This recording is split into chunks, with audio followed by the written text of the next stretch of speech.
Résistants, résistantes, bonsoir. Aujourd'hui, j'ai envie de vous parler des dhimmis de la semaine dans notre série sur l'islamisation de la France et ce sera le chapitre 3. Alors, un dhimmi dans un pays musulman, c'est un non-musulman qui doit payer, pour avoir le droit de vivre en terre musulmane, un impôt, une taxe. En général, ces dhimmis sont des gens du livre, chrétiens ou juifs, les seuls habilités à vivre normalement en terre musulmane, puisque les polythéistes et les mécréants sont pourchassés et eux condamnés à mort. Alors ce dhimmi, en échange de la taxe qu'il paye, a le droit de vivre en terre musulmane. Bien sûr, il n'a pas le droit de pratiquer un certain nombre de professions, il n'a pas tous les avantages des musulmans, il ne doit pas faire de prosélytisme pour sa religion, mais il est dispensé de certaines obligations religieuses. Je vous renvoie à un excellent article de Batiéor sur le sujet qui date de 1983, Terres arabes, terres de dhimmitude. Alors, le premier dhimmi de la semaine, eh bien, c'est l'UFC Que Choisir. Et je dis clairement honte à l'UFC Que Choisir. L'UFC Que Choisir lance une bataille pour le halal, pour que la certification halal corresponde vraiment aux rites religieux et aux exigences des mosquées, aux exigences du Coran, etc. C'est quand même très interpellant. Comment cette association de consommateurs, qui prétend bien sûr ne pas prendre parti sur le côté religieux, encore heureux, se permet-elle de lancer cette défense du consommateur musulman alors qu'il n'y a pas le moindre mot sur le fait que 50% des bêtes abattues en France le sont selon le rite halal et que nous mangeons tous halal sans savoir? Comment se fait-il que l'UFC Que Choisir ne lance pas la vraie bataille qui compte, qui est celle de l'étiquetage de toute viande issue d'un animal tué sans étourdissement? Au nom de quoi UFC Que Choisir peut-il privilégier 1 à 2% des consommateurs de ce pays en exigeant que les aliments qu'ils mangent sont bien conformes au rite halal et non se battre pour 95-98% des consommateurs qui ne veulent pas manger des bêtes qui ont souffert, qui n'ont pas été étourdies et qui pourtant en mangent sans le vouloir. Alors, vous qui êtes adhérent de l'UFC Que Choisir, vous qui achetez leur revue, qui êtes abonné, vous savez ce qu'il vous reste à faire. Le deuxième cas de dhimmitude de la semaine se passe à Strasbourg. Des catholiques et un prêtre ont fait la messe buissonnière pour aller visiter une mosquée. Ils ont organisé effectivement une sortie, visite de mosquée à la place, en lieu et place de la messe dominicale. Ça pose quand même problème.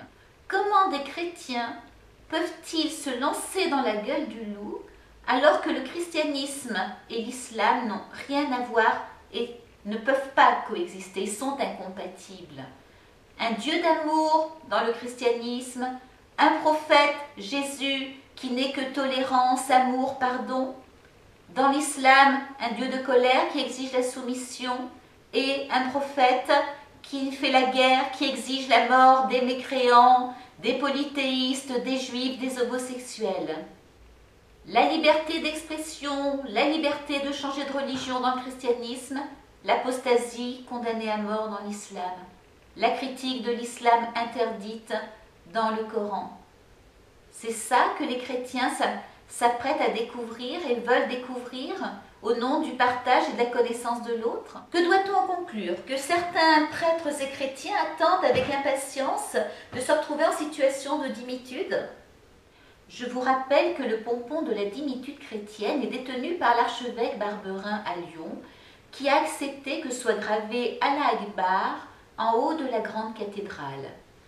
Cette inscription se trouve sous la gargouille représentant le chef de chantier, un certain Ahmed, ce qui ne pose aucun problème. Ça, on est dans la tradition des constructeurs de cathédrales, où on laisse des marques, le nom du chef de chantier, etc.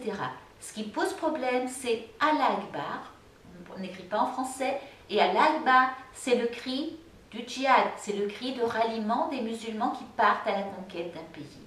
Et ça, c'est terrible. troisième cas de dimitude de la semaine, Arte a consacré une émission à l'islam qui s'appelle Les 7 merveilles de l'islam. Alors qu'il y ait des architectures extraordinaires, qu'il y ait des mosquées superbes, c'est une réalité, et pourquoi pas une découverte de ces mosquées par Arte.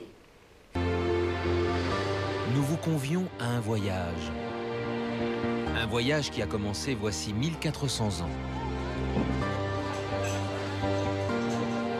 Il nous fera traverser les siècles et les continents à la découverte de quelques-uns des plus extraordinaires chefs-d'œuvre de la planète. Vous êtes relié à l'avenir et au passé.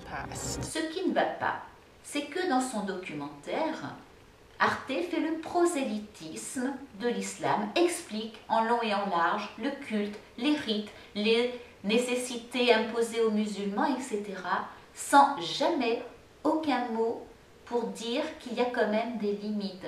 On voit des femmes voilées, ça ne pose aucun problème. On filme les panneaux interdits aux non-musulmans, ça ne pose aucun problème. On rappellera quand même en passant que lorsque le 20 novembre 1979, il y a une prise d'otage dramatique à la Mecque, les Saoudiens ont fait appel aux forces françaises du GIGN pour intervenir. Qui sait que l'on a obligé les gendarmes à se convertir à l'islam pour pouvoir pénétrer dans la zone interdite aux non-musulmans autour de la Kaaba? Qui le sait? Pas un mot là-dessus dans le reportage d'Arte, mais une coupable complaisance pour l'islam qui est montré comme effectivement une religion de paix, d'amour et de tolérance. Si seulement. Bref, la dimitude guetterait-elle le monde occidental?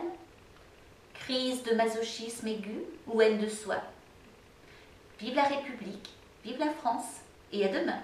Allons enfants de la patrie, retrouvons nos idéaux, ce qu'on nous viole et qu'on salit, hissez haut notre drapeau.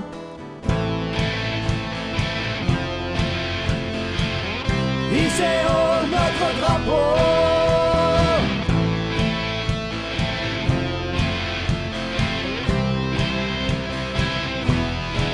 Allez, viens, la France est en résistance. Allez, viens, rejoins-nous, reprends confiance.